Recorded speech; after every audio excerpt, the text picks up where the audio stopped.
evening, Reddit users of the interwebs. I'm Alexa, resident ookie spooky girly, and frequenter of the no sleep section of Reddit since, high school. So question for you. What's your favorite creepypasta or no sleep story you've ever read? Mine tend to be the Disney Parks themed ones, so let me know your recommendations in the comments, and welcome to the top 5 true Reddit horror stories that will chill your bones. Number 5, my mom left me a set of tapes to watch after she died. Our first tale today was written in October of 2020 by user TJ Leah. It is narrated by a character named Nick, whose mother passed away when they were after a short and awful bout with cancer. Now this tale unfolds through a series of videos, milestones, in his life, all curated by his late mother, Leonora Stankowski. A seemingly ordinary concept, capturing moments on tape. Well, it kinda takes a haunting turn as Nick confronts the spectral legacy of his family. Leonora's videos, a loving gesture frozen in time, serve as a poignant connection between a mother and her son. The milestones, from the loss of a tooth to the trials of adolescence, are immortalized on film. A peculiar ritual, a glimpse into a life cut short by illness, reveals a mother's undying love for her crown prince. Yet beneath the warmth lies a chilling undercurrent that Nick is yet to comprehend. As the narrative unfolds, we are taken on a roller coaster of emotions. Nick's life is marked by tragedy and eerie encounters,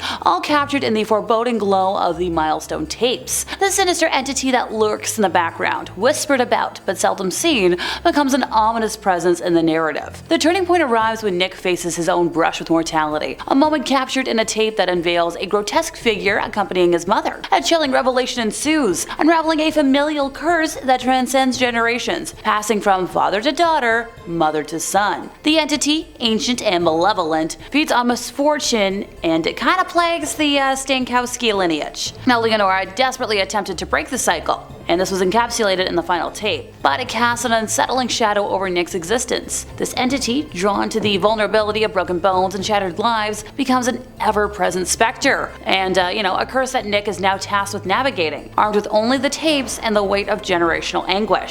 The narrative's intensity peaks as Nick, now a father himself, grapples with the realization that his daughter, Phoebe, is destined to inherit the family curse. The story pivots on a delicate balance between the supernatural and the human, blurring the lines between nightmare and reality. In a chilling revelation, Leonora imparts a solemn duty on Nick to protect Phoebe at any cost, regardless of the toll it takes on others. The narrative leaves us on the precipice of uncertainty, as Nick contemplates the gravity of his responsibility, haunted by the lurking presence that persists in the periphery of his world. Honestly, I loved reading this one, so I highly recommend. Number 4, my girlfriend would answer one question every night in her sleep. This next story is courtesy of author The Buffed, and while it's since reached multiple installments, today I'll just be discussing part 1 and leave you anticipating more parts. So, picture this. You meet somebody special. Things move quickly, and then the nocturnal peculiarities commence. Now before you dismiss this as just another spooky tale, let's dissect the nuances that make this narrative more than just a run-of-the-mill scary story. Our protagonist begins innocently enough, spending nights with his new flame, but the tranquility of these evenings is shattered when his partner, in a half-asleep state, demands to be asked a question each night. A seemingly, harmless quirk, right?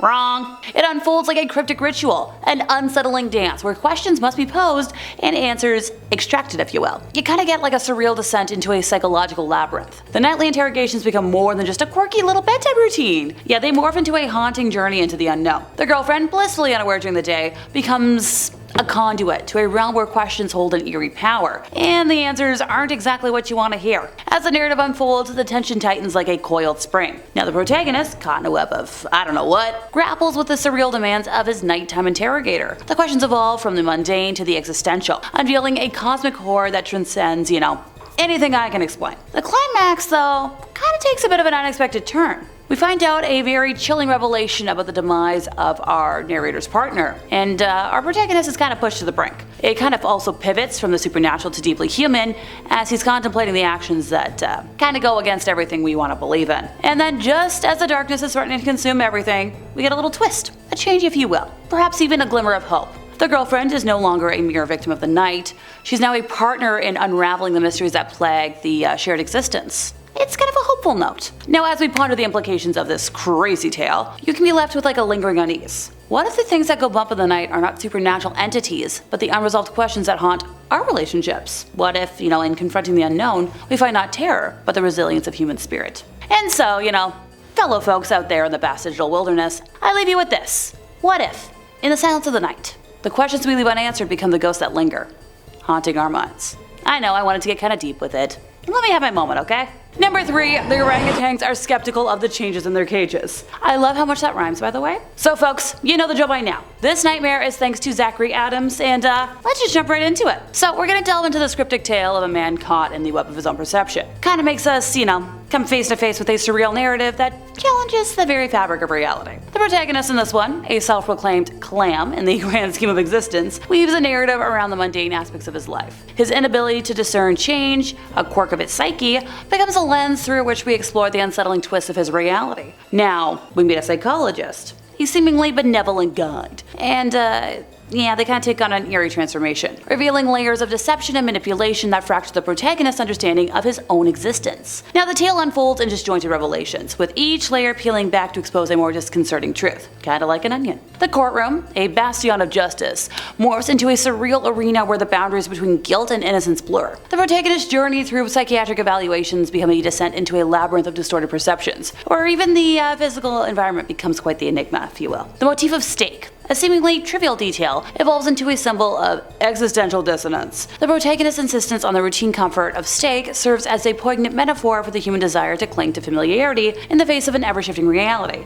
But then we get a little twist. Stake was never truly what it seemed to be, and it kinda shatters the illusions of stability, leaving the protagonist grasping at the fragments of his own understanding. I'm not gonna go into detail, but trust me, that twist got me. The psychologist's dual identity, donning disguises of both mentor and tormentor, mirrors a delicate dance between trust and betrayal that threads throughout the narrative. The laughter that echoes through the revelation of the protagonist's grim reality is a chilling crescendo, underscoring the fragility of the human, mind. As we traverse the corridors of the protagonist's mind, we are confronted with the unsettling notion that our perceptions, like our realities, maybe they're veiled in layers of illusion. The casual interchange between the protagonist and the psychologist, that's kind of full of cryptic references and philosophical undertones, mirrors the style of a mind grappling with the complexities of its own existence. In the end, as the protagonist confronts the horrifying truth of his own conception, both literally and metaphorically, we're kind of left with a lingering sense of unease. This whole narrative, it kind of invites us to question the nature of reality and the fragility of our perceptions. In the words of Shel Silverstein, it's all the same to a clam, but for the protagonist, the revelation of his own reality is a harrowing journey into the depths of the unknown. Number 2, I listened to a true crime podcast about myself. So next up we've got a scary story courtesy of one Robert Mort, which I love the name, death, mort.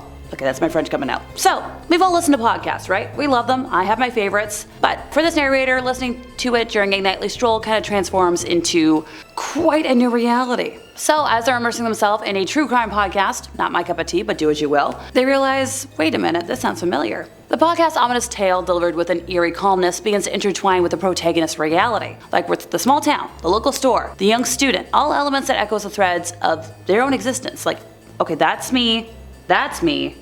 Is this a coincidence? The protagonist's emotional journey is palpable as the podcast delves into the mysterious disappearance of a girl named Sarah Campbell. The parallels between the podcast narrative and our protagonist's life become increasingly uncanny. It's like, okay, this has gotta be me. Can't say I've ever had that happen yet, but who knows. The revelation that the victim shares the protagonist's name adds a layer of existential unease, as if the fabric of their own reality is unraveling faster than a ball of yarn. The narrative crescendos with the discovery of a pair of red Converse sneakers, mirroring the protagonist's own choice of footwear. Like for me, it'd be pink ankle boots. The podcast's ability to weave a tale that aligns so closely with the protagonist's experiences amplifies a sense of dread, inviting them and the audience to question the boundaries between fiction and reality. As the protagonist grapples with the unnerving possibility that the podcast is narrating their own story, the tension mounts. The arrival of a black SUV, the revelation of a registered offender named John Kelly, and the protagonist's frantic attempt to escape all of this contributes to the sense of impending danger. That little yikes feeling in the back of your head. Also, the inclusion of Gabe, the protagonist's boyfriend,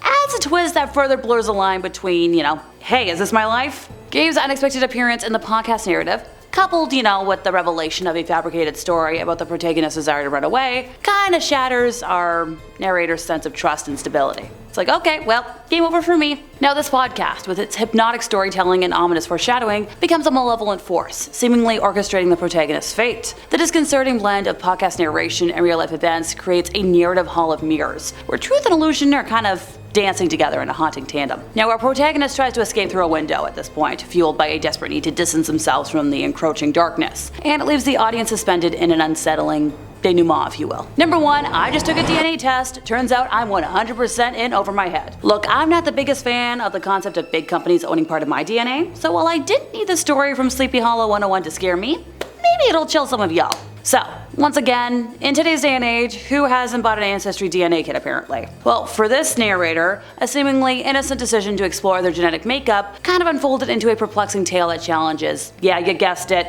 reality. So it began, they bought their test, promising insight into their heritage and the possibility to connect with long-lost kin. Because, who needs another cousin? It kind of takes a bit of a turn though when the option to share DNA data with law enforcement materializes. A choice made with, a noble intention to aid in solving crimes and bringing justice to victims, but little does the storyteller anticipate the crazy web that's going to unravel as a consequence of this seemingly innocent decision. The revelation that the storyteller's DNA is a partial match to an unidentified deceased woman kind of thrusts them into a, situation where we're kind of like, what the heck? The quest to identify this Jane Doe leads to a disconcerting revelation that the DNA match points to the storyteller's own family member, Bex. The ensuing discovery of 2 more exact matches to additional Jane and John Does compounds the mystery, creating a tapestry of inexplicable connections. Now, our storyteller grapples with the surreal nature of these revelations, seeking logical explanations that elude even the investigators. The absolute absurdity of the situation is magnified by the nonchalant response of Bex and Aunt Linda, who dismiss the DNA matches with laughter and shrugged shoulders, kind of making us go, huh?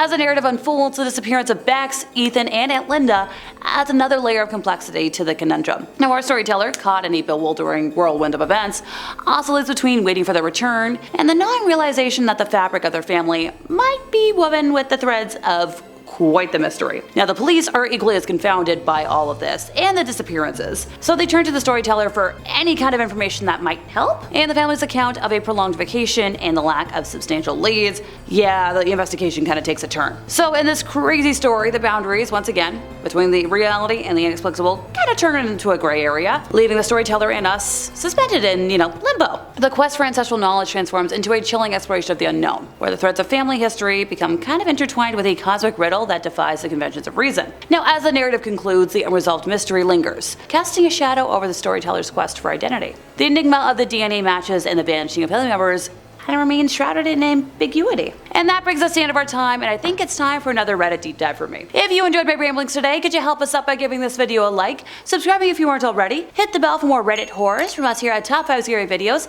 and I'll see y'all next time, you lovely spooky people.